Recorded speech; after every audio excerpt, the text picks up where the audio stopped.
gelince inanırsın iyice, benden ötesi yok. Sonunu görünce huyu bu sevince, kalbimde bir cümle senden güzeli yok.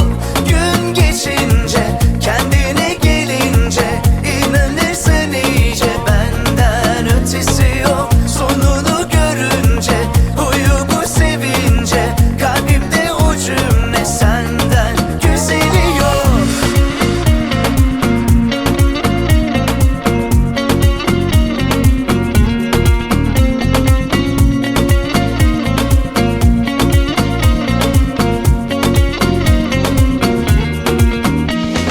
Korktum gidince, hani seve seve bitince.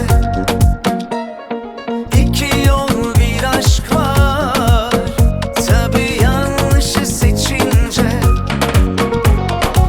İstediğin her an koşarak öyle yanına gelmedim mi? Ama söylenenler yalan.